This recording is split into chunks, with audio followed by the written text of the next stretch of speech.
I'm Peter John Ross, a filmmaker from Columbus, Ohio. Over 10 years ago, this guy started harassing me online and he never stopped fixating on me. I decided to turn it into a documentary. I've been working on Social Media Monster for the past few years. The series of events are unfolding in real time as I've filed criminal charges against the guy, a Civil Stalking Protection Order, and things are just getting crazier. These are just behind-the-scenes updates to let everybody know what's going on with the film. I don't think I'm surprising anyone to tell anybody that I'm pretty much like an old cat lady at this point. In one of my previous vlogs about the production, I talked about how my oldest and my youngest cat had passed away during the editing. Once the main editing was finished and I was doing the film festival circuit, in November of 2021, my middle cat, Lorenzo, the blue Russian, he got really sick. He had liver failure. There was no way I was going to survive that loss. After 2 days of emergency vet care of 5 days, I already drained my entire savings, drained my checking account, maxed my credit cards, and it was not enough. So I did what a lot of people do. I ran a GoFundMe. With the making of this documentary, I've had a lot of personal growth. A lot of people really stepped up and donated money to help me save Lorenzo. And I still get really emotional thinking about how people that used to really not like me, or people that, were almost like enemies, stepped up and donated to help save my little boy. And that means everything to me because it worked. MedVet in Worthington, Ohio gave some experimental medication and they saved him. They saved Lorenzo. It was a very strange thing to go through all of that, and then I was just so lucky to get a happy ending to that story. I knew better, but I was just too emotional to care to post this stuff publicly, but I did. And of course, Matthew Berdyck saw it. Blows all of his money, then puts up a campaign saying he doesn't have any money left and wants someone to help his cat. Which he didn't spend all of that money on the cat, by the way. GoFundMe has contacted me and said they're opening an investigation and they're going to demand that he prove that he spent every penny of that money on the cat, or he's going to be forced to return the money and everybody's going to get their donations back. GoFundMe did not contact Matthew Berdyck. He contacted them.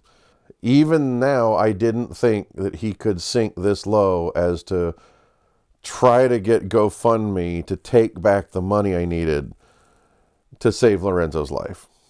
There is a provision in the contract with GoFundMe that says that you are required to spend every penny that you receive on the stated cause, and if a party can prove that even 1 penny wasn't spent on what they stated, then the rest of that money needs to be returned to the parties that donated it.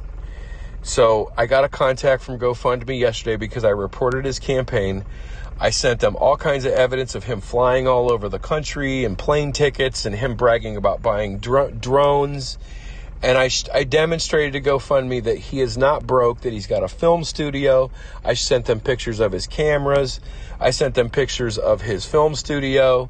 He couldn't even sell a piece of equipment to save his cat. What a piece of shit. What a piece of shit couldn't sell one piece of gear to save his fucking cat.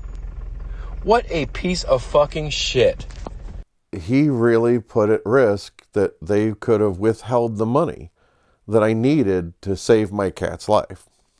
I mean, it really makes me wonder what kind of person does that. I'm just lucky that he's too transparent in his attempts to do this stuff, that people like GoFundMe could see through it in about 2 seconds and never really took him seriously. But what if they had? And he doesn't seem to show any kind of remorse or guilt over doing this kind of stuff, of making false accusations, accusing people of heinous things. He doesn't seem to care at all. And that's terrifying. I filed for a Civil Stalking Protection Order again in 2022. What a piece of fucking shit. And you know, his cats are dying too, and I have a feeling that he's doing something to these cats to make them sick. Because he wants sympathy. Like Munchausen by proxy, you know, where you cause another being or animal to get sick, and then you then become the victim because you have to support that sick person. It's called Munchausen by proxy, and I suspect that Peter is doing things to his animals to hurt them so that he can turn around and claim that he's some kind of victim. I have a strong suspicion that that's what he's doing. Or that the cat was never sick and he just needed money because he blew it all on this stupid film. I do not believe for 1 second that the cat was sick. I don't believe that he spent all $3,200 whatever he raised on that cat. I don't believe that for 1 second. Not 1 second, and neither should anyone else. Part of the reason I'm so fascinated with this guy's story is this is the kind of person you usually find in works of fiction or on a TV show or a movie. I didn't think they existed in the real world. And it's fascinating to me because he keeps getting away with it. In court, Matthew Berdyck tried to say that this was activism. You tagged me in that tweet, correct? You used my Twitter handle? I think I wanted to show people who you were, yes. Okay, Mr. Berdyck. You stated in the video that I did not spend all the money on my cat, so how much did my vet bills cost, Mr. Berdyck? I said I had. That is not what you stated, sir. In the video you stated, I did not spend it. You said it in a definitive manner, sir.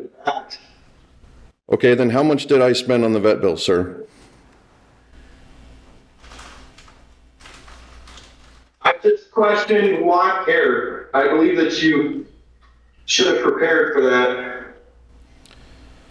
Did you know that I drained my savings account, my checking account, and maxed all of my credit cards by the end of the second of 5 days of emergency vet care? Yes or no, please?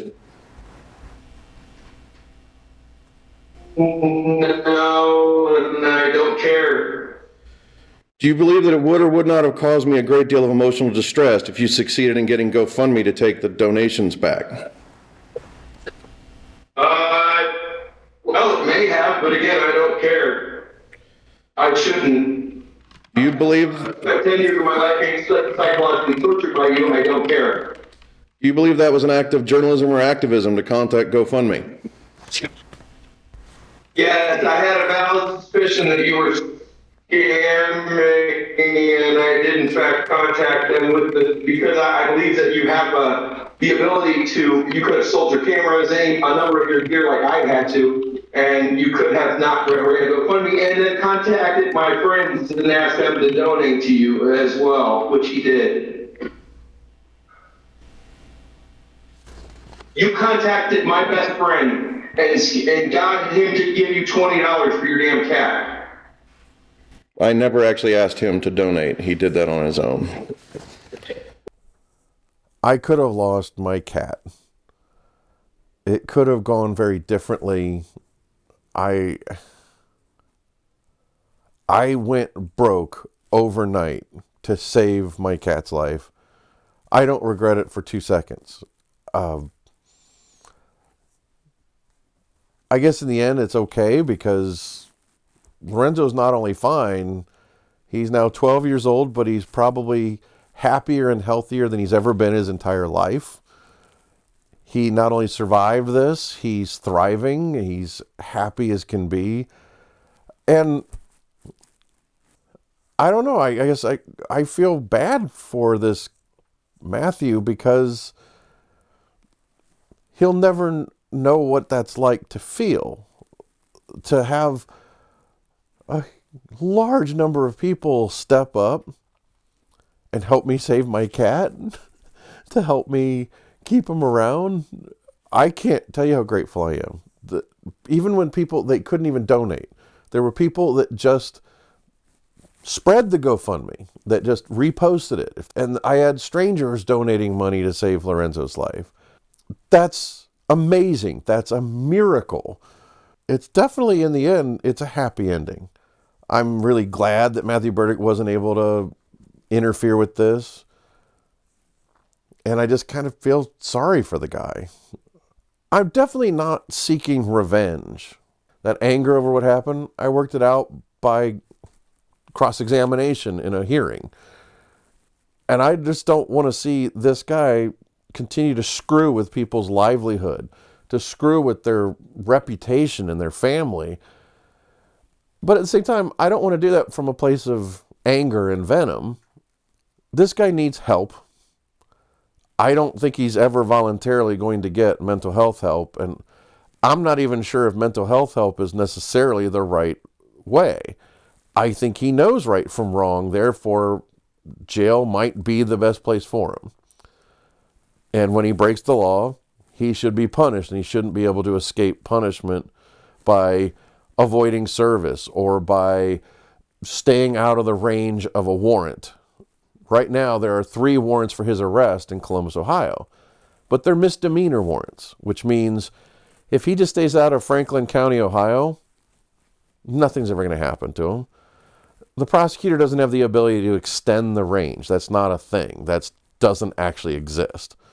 If you or anybody you know has been affected by Matthew Berdyck, even if you've been affected positively, like, we definitely want to find people that have had a positive experience with them, because I think that's an important part of the story too. If Matthew Berdyck has helped you in any way, if he's saved your life as he claims he's done for millions of people, we want to hear that too. So please, if you've had a positive or negative story with Matthew Berdyck, contact me. Let me know, and we'll see what we can do about getting you in the documentary.